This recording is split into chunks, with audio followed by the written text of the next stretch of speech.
This week on the agenda, crisis in the Middle East as tensions rise between Israel and Lebanon. Are we headed for all-out war, or is there still a possibility of peace?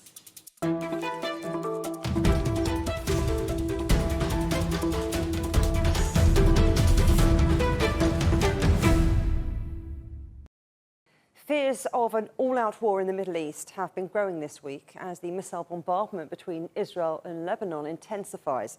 World leaders gathering at the UN General Assembly in New York have called for a ceasefire, but so far to no avail. So what is likely to happen next? Well, joining me now are Professor Yossi Mekelberg, Associate Fellow of the Middle East and North Africa Programme at Chatham House, Sami Hamdi, Managing Director of the International Interest, and Danny Ayalon, Israel's former Deputy Foreign Minister and former Israeli Ambassador to the US.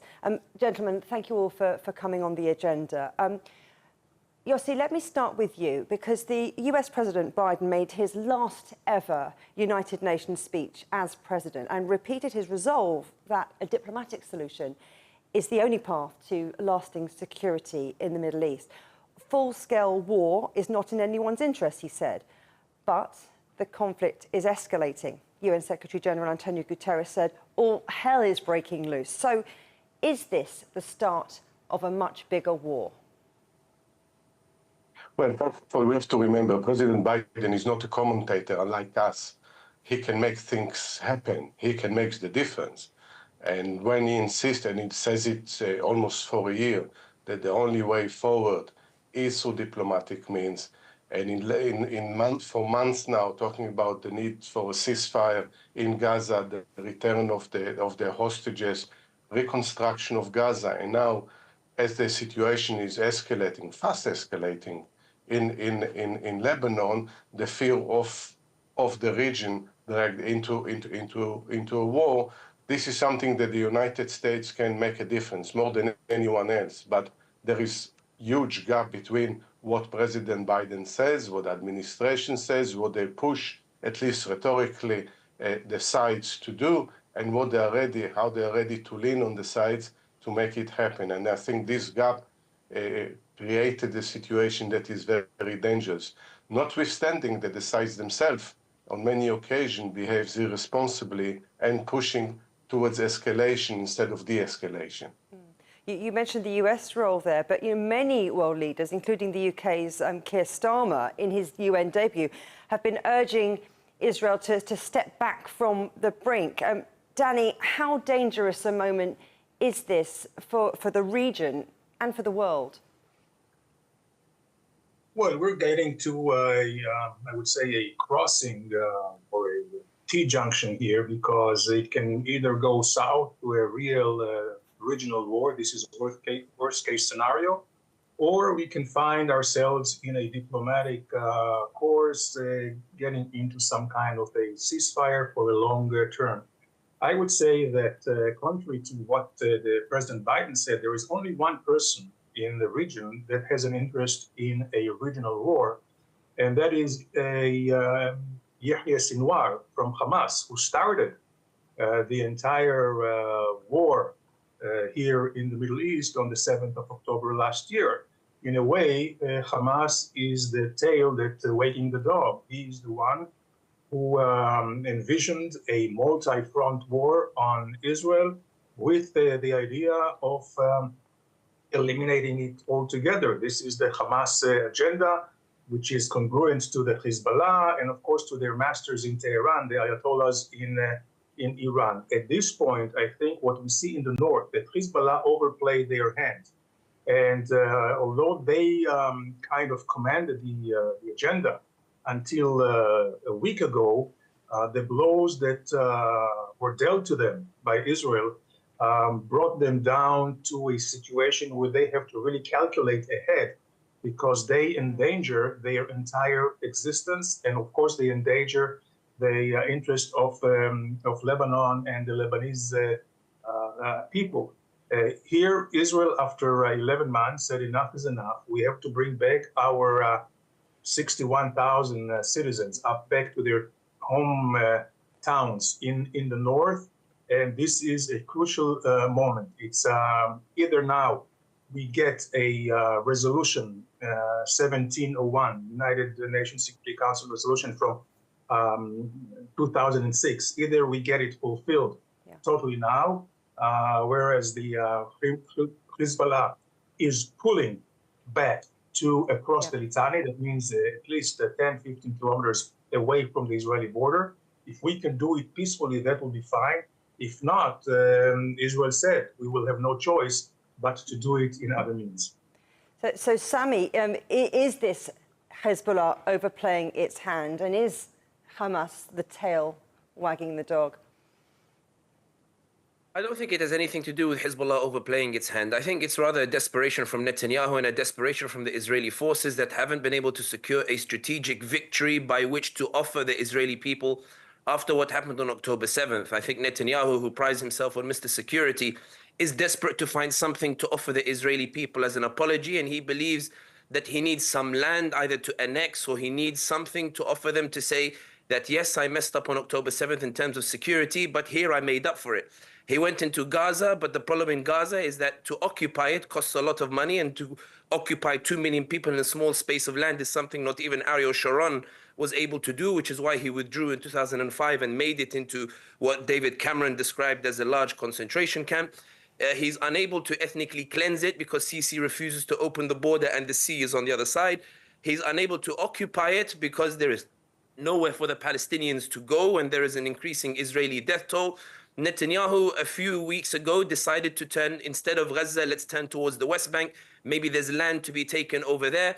The problem is he found resistance from some of his international allies, because the US in particular believes the West Bank should remain intact so that Saudi Arabia and the other Arab states have something to offer the Muslim population, a theater, so as to say, that we normalize with the Israelis in exchange for a very tiny, paralyzed, inefficient Palestinian state that is composed of the West Bank. In the absence of a strategic victory in the West Bank, in the absence of a strategic victory in Gaza, now Netanyahu is turning north, hoping to secure something in Lebanon, either devastating Lebanon or indeed trying to put off Hezbollah so that the settlers who live on occupied land that was taken from the Palestinians are able to return. So Netanyahu can say that these rockets that drove you from land that you stole from the Palestinians, I have guaranteed that you're able now to go back to those lands in and of themselves. I think that Hezbollah and indeed Iran made it absolutely clear. The moment there is a ceasefire, the rockets stop. The moment there's an end to the genocide, the rockets stop. The Houthis said the same thing. The moment there is a ceasefire, those ships, they will stop blocking those ships coming through the Red Sea. But Netanyahu and the Israelis insist on it. They insist on continuing their military campaign, even as the world, the ICJ, begins to drag Israel through the courts on charges of genocide. The ICC launches a process to issue arrest warrants, Belgium calling for sanctions, and the whole world calling for a ceasefire. Netanyahu is continuing because he is desperate for some sort of victory or strategic victory that he can offer the Israeli population that is very angry that there was a security lapse and that the Palestinians made an attempt to take their land back. So I don't think it has to do with Hezbollah. I think it's about Netanyahu, which is why, and then I finish on this point, which is why you see such a discrepancy between what Biden says and what Netanyahu says. Biden is trying to push Netanyahu to say to him, listen, you need a ceasefire. Let's make an agreement to at least welcome the initiative. And Netanyahu is essentially brushing Biden aside and insisting, I'm not willing to entertain it. There will be no ceasefire. There will be no talk of ceasefire, because Netanyahu fears the moment there is peace, there will be an inquiry. The moment there is a ceasefire, there will be an inquiry, and everybody will say it is Netanyahu who lost, or Netanyahu is the one whose future is at risk.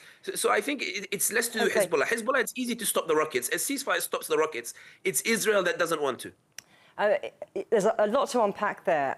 Yossi, is this about Netanyahu fighting for his political life, or is there more to it than that? Is it a question of Hezbollah just stopping these rockets, which have not just started now, have been coming ever since the 7th of October in their thousands per month? I think it would be wrong to look at it such a binary way. That's either, there is one right side and one wrong side. There's many wrongs in this conflict. That's Netanyahu is desperate to keep his position, to stay in power, and to stay probably out of jail because of his corruption trial. I don't think there is any doubt about that. That is trying to redeem himself for the greatest failure in Israel's security in October 7, and also the way the war is conducted in Gaza. I think many agree with them. It doesn't justify what Hezbollah does. It doesn't justify that Hezbollah joined the war. It doesn't justify that 60,000 people are forced out of their homes. Whether the Israeli remedy is the answer or not doesn't make it any worse. We can debate that. But I don't think that the Hezbollah is the answer. Hezbollah is an organization that took over Lebanon. It basically ruins Lebanon. It's worked together with Iran to create this ring of fire, and the axis of resistance is causing huge damage across the Middle East. And wherever you talk in the Middle East, they see Hezbollah as part of the problem. It's not part of the solution, neither in the region nor in Lebanon. Yeah. And the same goes for Netanyahu. So there are two sides here. Unfortunately, the Israeli government under Netanyahu, the most far-right government, that needs enemies in order to sustain itself in power. At the same time, Hezbollah uses Israel in order to stay in control of what's happening in Lebanon, and this knot should be cut in order for both people on both sides to live peacefully. Daniel, let me bring you back in now. Is Israel provoking a wider conflict, or are they just protecting themselves in a region where they are surrounded by enemies who seek their absolute destruction? Well, I would say the main enemy here, not only the main enemy of Israel, but also the moderate Sunni countries in the Gulf and also Egypt and Jordan, are the Ayatollahs in Tehran. They are not only continuing with their illegal nuclear ambitions, but also they are trying to subvert and undermine the entire region. They continue unabated with their ballistic missiles testing. They're trying to take over Jordan right now to destabilize it, as they did with Iraq and Syria and Lebanon itself. All of this in order to create a ring of fire around Israel. Well, this strategy has pretty much failed. And the Iranians, as you see them, they use these Arabs, whether it's the Palestinians in the West Bank or in Gaza or the Shiites in Lebanon, they are using them as useful tools and useful fools, I would say. Iran is ready to fight until the last Palestinian, until the last Lebanese. They are not, I would say, sticking their neck in taking Israel directly. They tried once, April 14th, which was a gross failure for them. They do know that Israel has the means actually to bring Iran's economy to a halt, which would actually create unsocial rest, which already is being kind of, I'd say, happening over there. So the Ayatollahs are very careful when it comes to Israel, but they do encourage and supply all the other organizations, Hamas terror organizations, Hezbollah, of course, Hamas in the West Bank. So Israel now in a strategic situation where we have to change it all together. The containment, which has taken place for the last almost 20 years, is over. Well, you talk about coexistence and cooperation. Those things do seem very elusive, whichever way you look at it and whichever place you're coming from.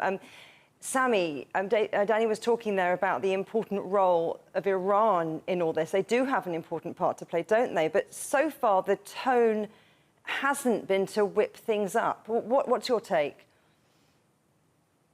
I don't think the Iranians are keen on a direct engagement with the Israelis. I think the Iranians are more focused on Iraq, Syria, Yemen, and Lebanon. And I think that Israel in this regard is a distraction. And that's why I think the Iranians, as has been described by many analysts, have shown restraint, between quotation marks, in terms of how it engages with the Israelis.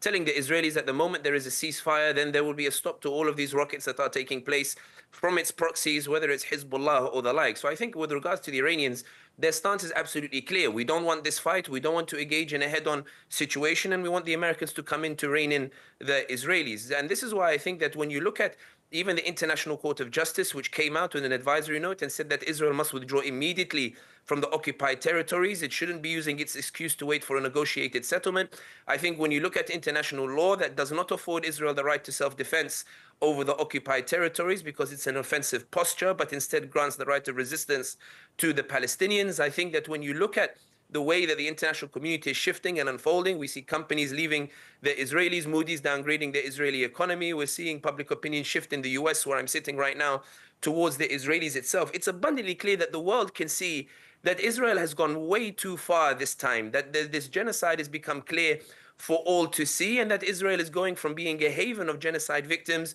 to becoming a pariah state and a harbor for those who are committing genocide themselves. So I think that the focus on Iran, I think, detracts from the reality of what's taking place. There is an occupied territory, and the people in this occupied territory resisted. Whether it's right or wrong is irrelevant to this particular discussion. Instead, you had what I'm focusing on is you had homeowners whose homes are occupied by another people. The 60,000 that Yossi was referring to, those 60,000 are living on land that doesn't belong to them. It belongs to the people who are occupied. And the issue that Netanyahu or the Israelis have at this moment in time is that for over 78 years, there have been consistent attempts to try to take that land back. Right or wrong is irrelevant. There have been consistent attempts.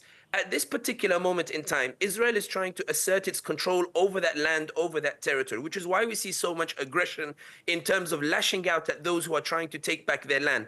And this is why Netanyahu is so focused on Lebanon. It's because the 60,000 who have left those lands, this is 60,000 leaving land that has been occupied, taken from the Palestinians. For Netanyahu and indeed Israeli society, this is a red line. The homeowners must not return to land that they've been kicked out from. The homeowners must not be allowed to return to that land. And the idea that those who took the homes are not able to go back to those homes that they took is so egregious to Israeli society and indeed to Netanyahu that they are willing to demolish Lebanon for it rather than go to and implement international law. Let's pause there for a moment, gentlemen, but do stay with us, as still to come here on the agenda, the diplomatic option. Does any country have the power to impose peace on the Middle East?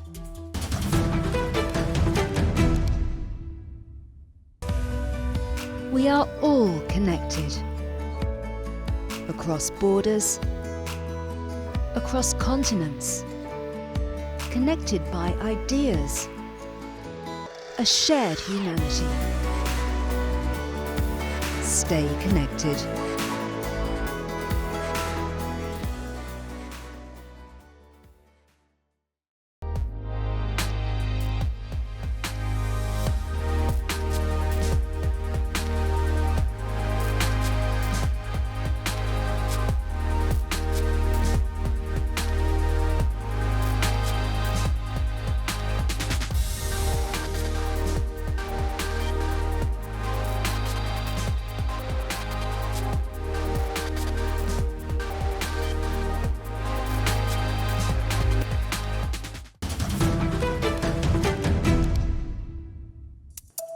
Welcome back to the agenda.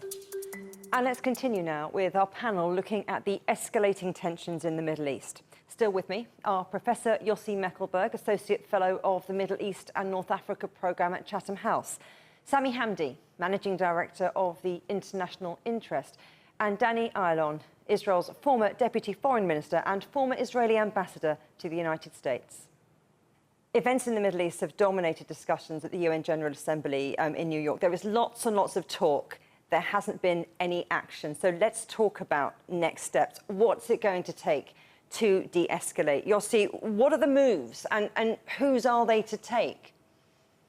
As for moving forward, yes, the international community has responsibility to end the occupation, to promote two-state solution, a genuine one, to end the war in Gaza, return of the hostages, the reconstruction of Gaza, the PA to take control, bringing back, unity within the Palestinian society, in which there are elections in the Palestinian society, that Israel contributed to this unity.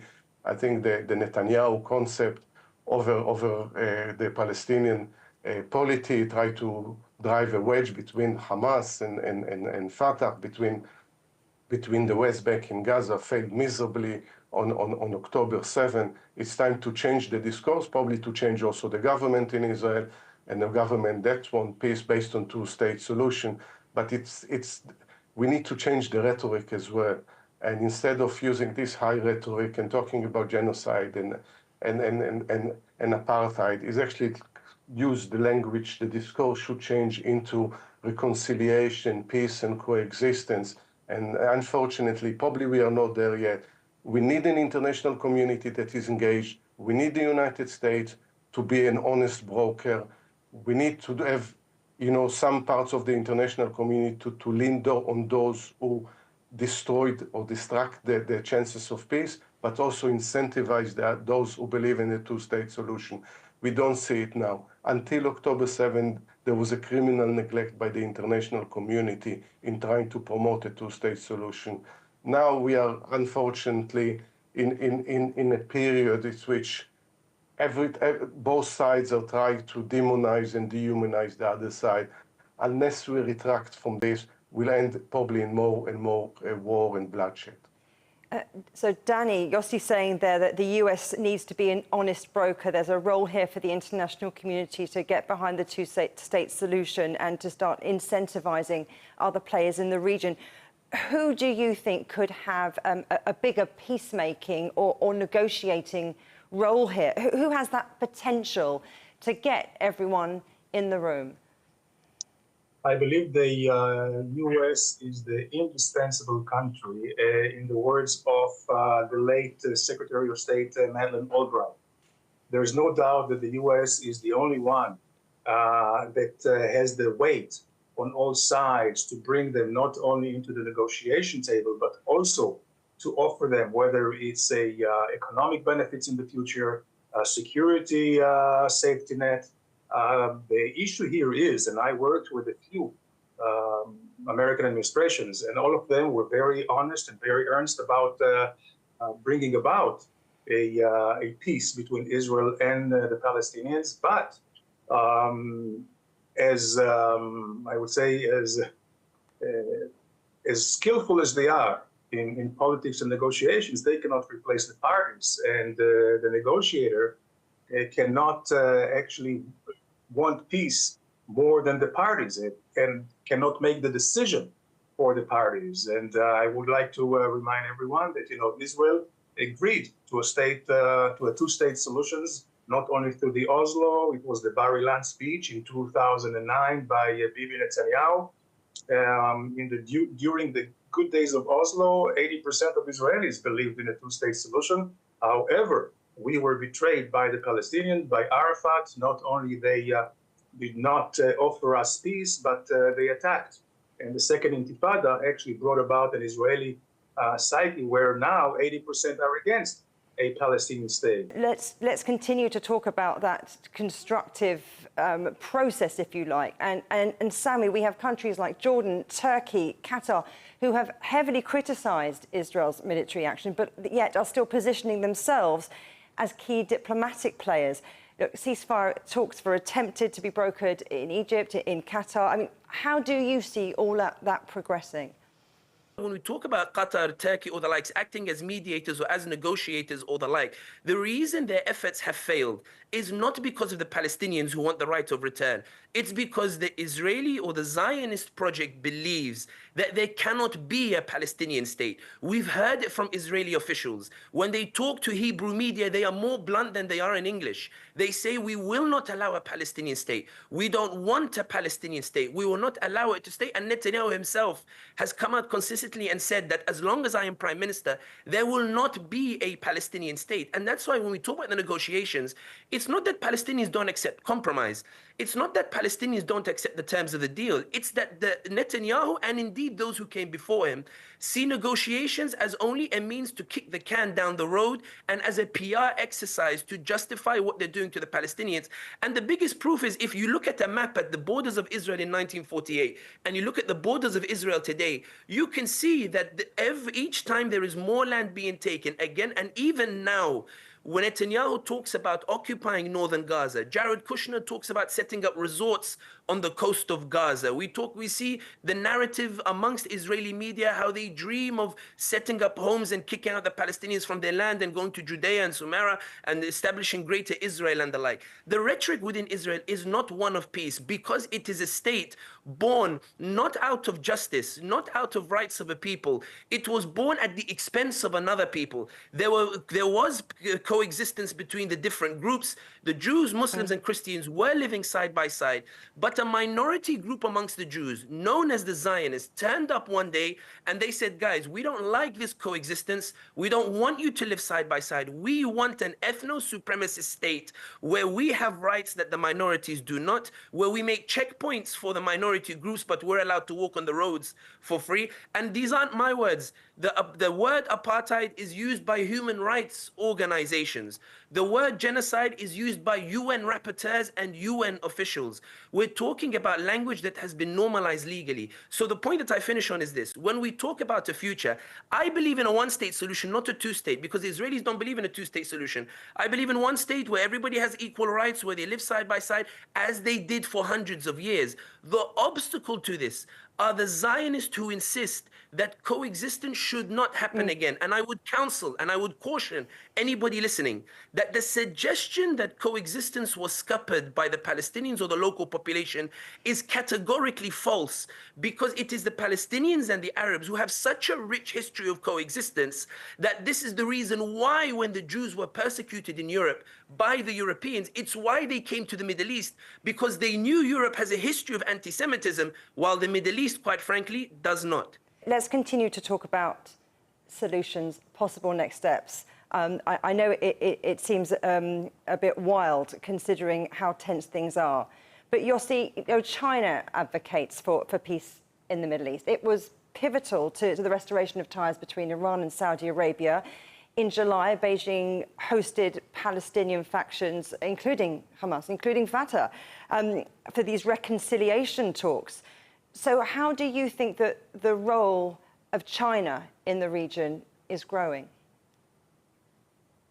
It's growing, and we saw it in the rapprochement between Iran and Saudi Arabia.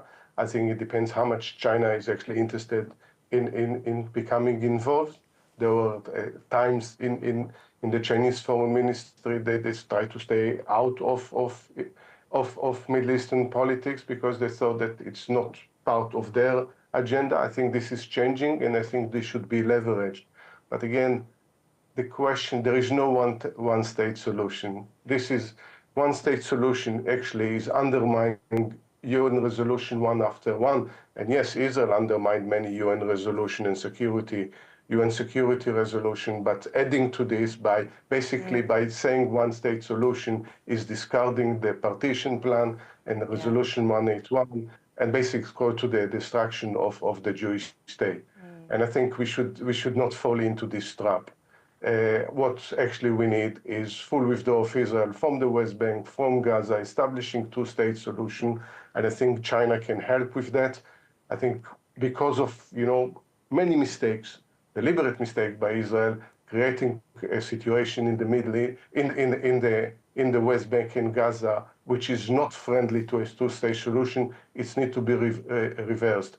It needs for a new government also in Israel. It needs to stop settler violence. Palestinians needs to engage in a genuine peace process based on the two-state solution under the conditions that were created, not necessarily favorable one. We need to think creatively, but one-state solution is a pipe dream that actually won't going to happen. Gentlemen, so much more to ask you, but we've run out of time, unfortunately. Professor Yossi Mekelberg, Sami Hamdi and Danny Ayalon, thank you all very much. You can watch every episode of The Agenda in full on CGTN Europe's YouTube channel. And for exclusive extra content from me, my guests and the rest of the team, don't forget to check out The Agenda Show on TikTok. Coming up on a future agenda, a changing China will mark the 75th anniversary of the People's Republic.